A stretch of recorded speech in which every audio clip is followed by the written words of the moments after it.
Hi, my name is Mike, And I'm Jess. and this is our producer. My name's Evie.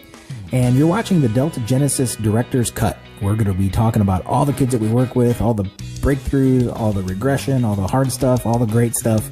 It's going to be good, and we're glad you joined us. What an incredible time to be alive. Yeah, it's been a great day. It has been a good day. It's cool stuff.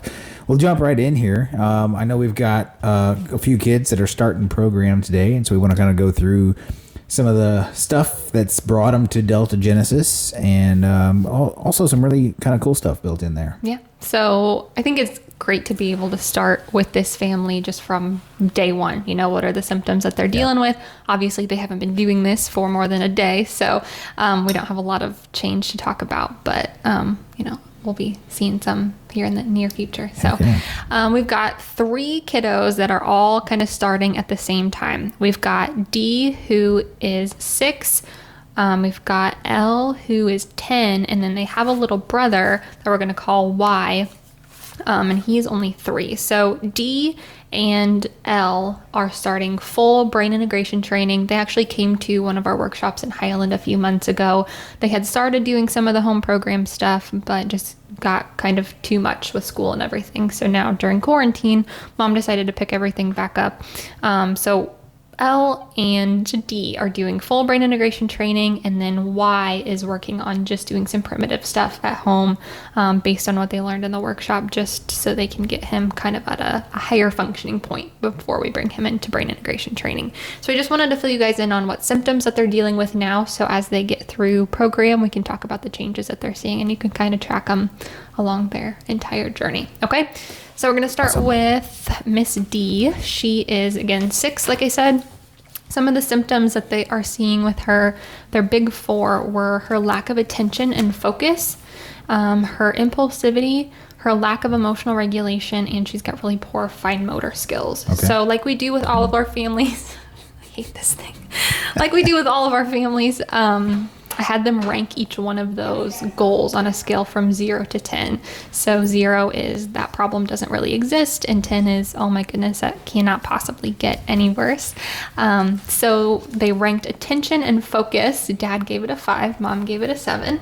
I told them moms and dads have different numbers almost all the time, so that's totally normal. 100% of the time. They ranked impulsivity for her at a 9 to 10, and it's really not so much of how often she's impulsive. That's actually gotten a lot better recently, but the things that she does that are impulsive are so dangerous and scary. Like they'll be walking down the road, and if she sees something that she likes or wants, she'll just dart across the street and not think about cars. And it's been really scary for them. Yeah, that's scary stuff. Quite a few times.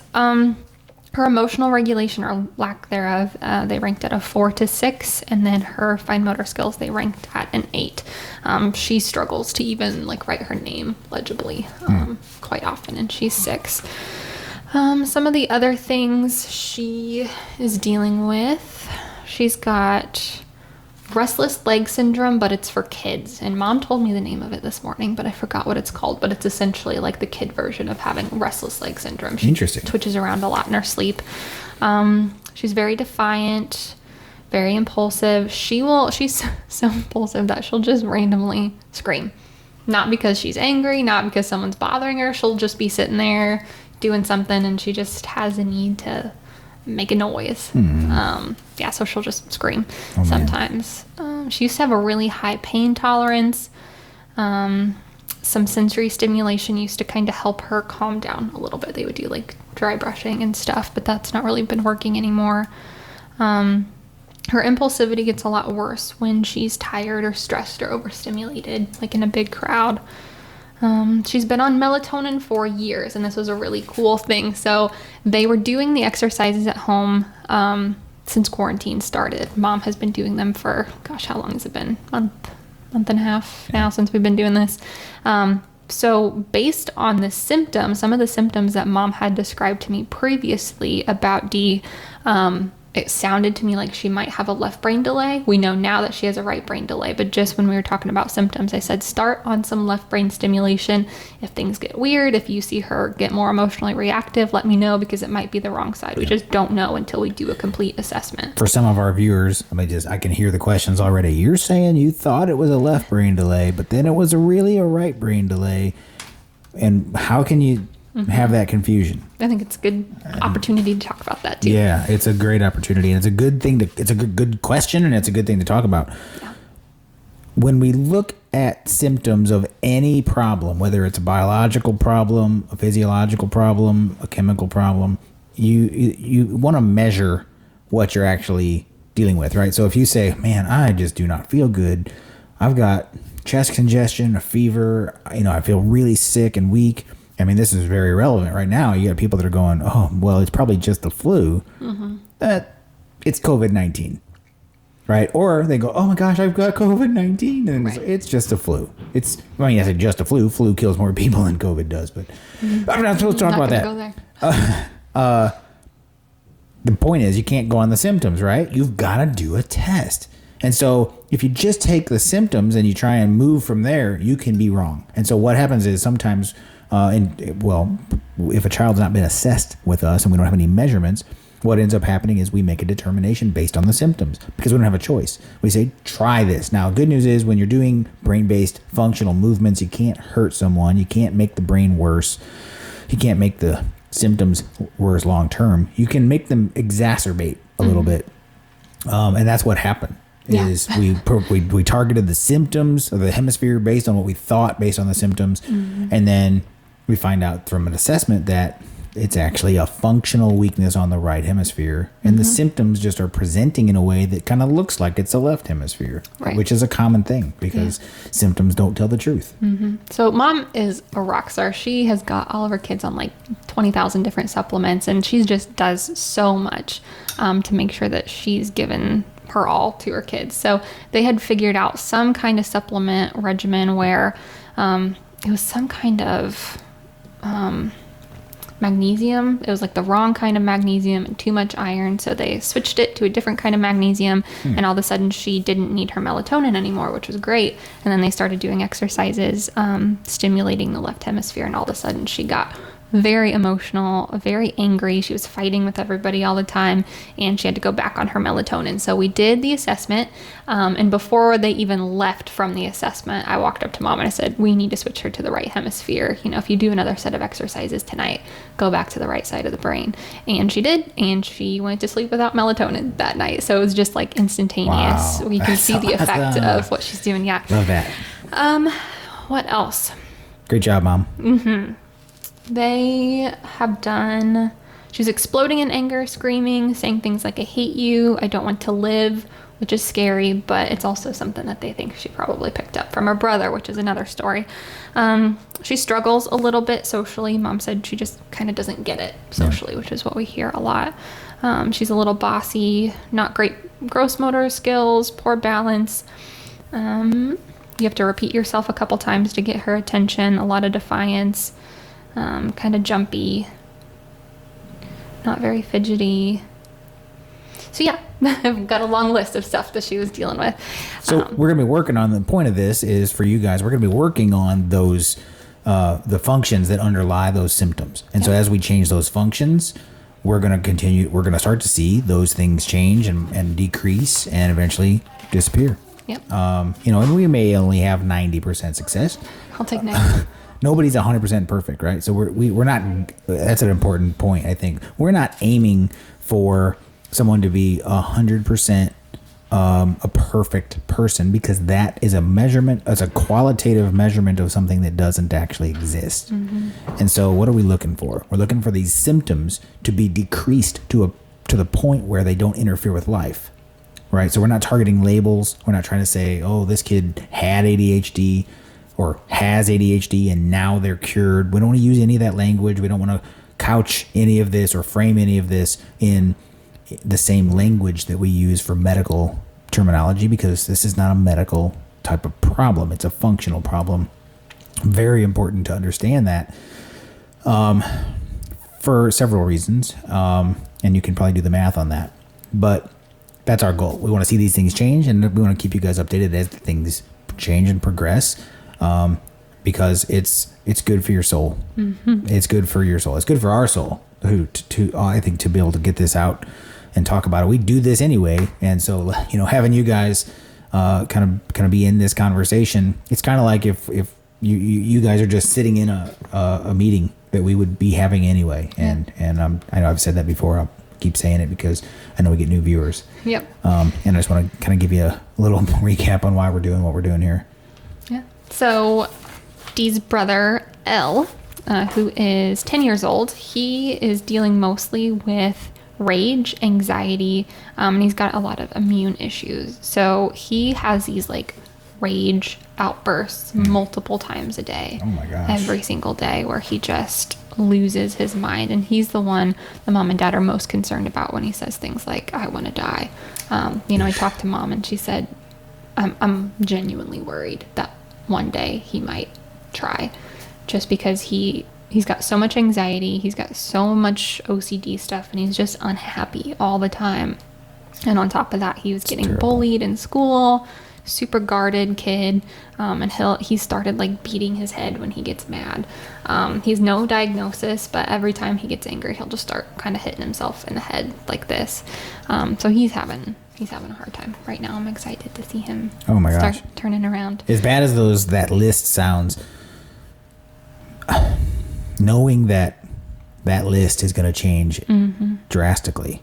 I mean, he's going to stop feeling like that. Yeah. I can speak that prediction with extreme confidence because I've seen it happen so many times, and it's going to be life changing. I mean, it's what we're going to accomplish in the next few months is going to literally change the future of his entire life. He'll look back and remember what it felt like to feel that way. Yeah. To be that, have those thoughts, and he'll be grateful. And I've talked to a number of our clients who said the same thing. I was suicidal. I'm thinking of the teenager from out west. Yeah. Adam? No, Ryan. Oh, yeah. And it was just, he said without what we did, he would have never made it through some of the personal troubles that he came through legally and emotionally. Right. What was I going to say? Oh, he is really struggling in school. Like, all of his teachers are really concerned about him. Mom and dad have always thought that he's really gifted. And they mentioned that to his math teacher. Like, what if he's just so gifted that he's bored in class? And the math teacher laughed in their face, which is insane. But they tested him, and he is so intelligent and so gifted that he could actually skip a grade. So he's got these really amazing strengths. He's a super gifted kid, but nobody's able to see it because he's just got all this other crazy stuff going on, kind of getting in his way right now. So it'll be so cool to watch. Crazy unevenness, right? And that's what we're looking for in the symptom set is unevenness. That's a clear-cut sign that is a brain imbalance, not a psychological problem. Psychological problems are psychological problems, and people have them. Kids generally do not. Right. Now, there's trauma, and kids can have plenty of that, but that's not a kid problem as much as a parent problem. And that is not what they're dealing with. And that's not what they're dealing with. When you have this unevenness where you've got this incredible gifting, and then you've got this symptom set where they have all these problems and all these concerns, they're saying awful things about themselves, and they feel bad and they're hitting themselves, but they're 2 grades ahead. Right. That's a clear indication that one hemisphere of the brain is doing great, but it's not being regulated by the other hemisphere. And so the weaknesses of the other hemisphere being weak are showing up, and the weaknesses of an overactive hemisphere are showing up. Right. And sometimes that masks some of the some of the strengths of having a strong hemisphere. The gifts that are embedded in that get overshadowed by all the symptoms. And so you're digging around and you're like, oh my gosh, he's a genius. Oh my gosh, he's doing 8th grade math. He's 10 or he's 5, and you're going, oh my gosh, he's such an incredible, video game player, I don't know, whatever. But he's suicidal, and that's, you're like, how can those things reconcile? And the only way is you have to know the cause. And it's always, a brain function problem. It's always imbalance in the hemispheres. Right. And one of the things that I noticed with him, his proprioception is very low. He's 10, and his proprioception is closer to about a 5-year-old level right now. So it's around 50% of where it needs to be. And he does this thing all the time, the entire time during the assessment, where he was making faces that he didn't know he was making. Like, his mouth was like twitching around like this, and he just has no idea. And mom and dad said that he did that all the time and just has no clue, because he literally cannot feel his own face, Wow. which is just crazy. But it's cool to see that kind of line up with the numbers that we found. Yeah. All right, last one, their little brother, Y. He is 3, and we're working on primitives with him right now. Really, the only big things that he is struggling with, he's only 3, so it's kind of hard to tell, but he is very, very delayed in his speech. They think it's apraxia. He hasn't been diagnosed yet, but he's got very limited words. He can pretty much say yes and no and why. Oh, goodness. So, yeah. Is that why you're calling him Y? No. Works out, though. Works. Not making light of it. Just keeping it light. Yep. I guess I am making light of it, but you know what I'm saying. We're going to wrap this up now. Talk to you guys. It's been a long next time. video. All right, guys, that's going to be good. Keep track of these 3. Stay with us on these. Yep. It's going to be really interesting. And share these videos. Don't forget, you got to share them. If you don't share them, people don't get the message. And if they don't get the message, they stay where they're at. They stay stuck. I know there are people watching that are like, woohoo, I'm excited. I'm convinced. I see the results. And I know somebody who's gotten better, or my kid's getting better. But then there's also people that are going, it sounds a little hokey to me. Mm-hmm. And you're the ones I want to talk to. I'm just kidding. I love you guys. I really do. And I love talking about this and helping people come to the light, come into awake consciousness about what we're doing. It's powerful stuff that can change the lives of millions of kids, and that's our goal. It's why we exist, and it's all we do. So come at us in the best way. Talk to you later. Bye. Thanks for tuning in to the Delta Genesis Director's Cut. Again, my name is Jess. And my name is Mike. And if you or someone you know has a kiddo that is struggling with any type of neurodevelopmental disorder, whether it's diagnosed, undiagnosed, medications, no medications, make sure to give us a call. Our phone number is 314-632-6286. When you call, you're either going to talk to me or Mike. So we look forward to hearing from you. You can also email us at deltagenesis1@gmail.com. And remember, Delta means change. At Delta Genesis, the mission is simple. We provide a non-medical approach to rehabilitating the brain using brain integration training, which consists of a few things like primitive reflex suppression, visual training, and synchronization training. We work with children across the spectrum of ADHD, Asperger's, autism, and learning disabilities, and a range of other issues.